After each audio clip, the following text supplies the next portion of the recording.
Assalamualaikum warahmatullahi wabarakatuh. Perkenalkan, nama saya Audahjul Arba'in Ulfat dengan nomor NIM 05661459. Saya di sini prodi Sistem Informasi dan saya akan mengerjakan tugas 1, yaitu dengan tema pelajaran dari sejarah Pancasila bagi generasi muda. Yang pertama, yaitu proses lahirnya Pancasila. Pancasila lahir melalui proses panjang yang melibatkan para tokoh bangsa dalam mempersiapkan kemerdekaan Indonesia. Proses tersebut dapat dijelaskan melalui 3 tahap penting, yaitu sidang BPUPKI dan lahirnya Piagam Jakarta, dan sidang PPKI. Yang pertama, BPUPKI atau Badan Penyelidik Usaha-Usaha Persiapan Kemerdekaan Indonesia. BPUPKI dibentuk oleh Jepang pada tanggal 29 April 1945 dengan tujuan mempersiapkan kemerdekaan Indonesia. Jadi, ada beberapa tokoh penting yang menyampaikan usulan dasar negara, yaitu yang pertama Muhammad Yamin, yang kedua Supomo, dan yang ketiga Soekarno.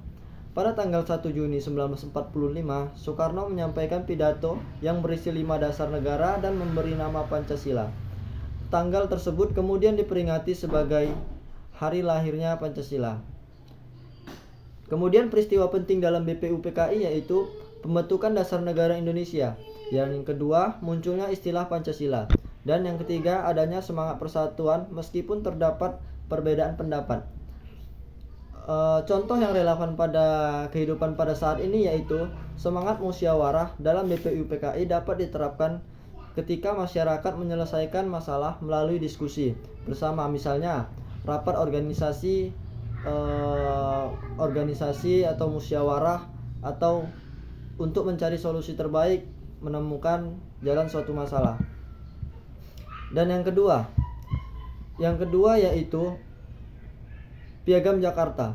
Setelah sidang BPUPKI pertama, yang dibentuk 9 panitia yang bertugas merumuskan dasar negara, yaitu tokoh-tokoh yang 9 itu yaitu yang pertama Soekarno, dan yang kedua Muhammad Hatta, dan yang ketiga Ahmad Subarjo, dan yang keempat Abdul Qahar Muzakir, dan lainnya. Dalam Piagam Jakarta terdapat rumusan sila pertama yang awalnya berbunyi ketuhanan dengan kewajiban menjalankan syariat Islam bagi pemeluk-pemeluknya. Peristiwa penting dalam Piagam Jakarta yaitu terbentuknya rumusan awal Pancasila, dan yang kedua adanya kompromi dan toleransi antar golongan bangsa. Contoh yang relevan pada saat ini yaitu sikap toleransi dalam Piagam Jakarta dapat diterapkan dengan menghormati perbedaan agama, suku, budaya di lingkungan sekolah atau di kampus maupun media sosial agar terciptanya kerukunan. Kemudian yang ketiga yaitu PPKI, Panitia Persiapan Kemerdekaan Indonesia. PPKI dibentuk pada 7 Agustus 1945 untuk mempersiapkan kemerdekaan Indonesia. Setelah Indonesia merdeka pada 17 Agustus 1945, PPKI mengadakan sidang pada 18 Agustus. Dalam sidang tersebut terjadinya perubahan sila pertama Piagam Jakarta menjadi ketuhanan yang Maha Esa. Perubahan ini dilakukan demi menjaga keutuhan bangsa Indonesia yang memiliki banyak agama dan suku bangsa. Selain itu, PPKI juga yang pertama mengesahkan Undang-Undang 1945, dan yang kedua menetapkan Pancasila sebagai dasar negara Indonesia, dan yang ketiga memilih Soekarno dan Muhammad Hatta menjadi presiden dan wakil presiden.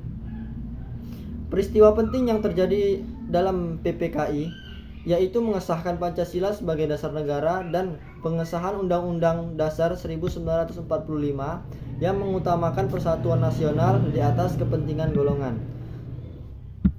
Contoh yang relevan pada saat ini yaitu semangat persatuan dalam sidang PPKI sangat relevan di era sekarang, terutama dalam menghadapi perbedaan pendapat di media sosial. Masyarakat harus mengutamakan persatuan dan tidak mudah terprovokasi oleh berita hoaks atas ujaran kebencian.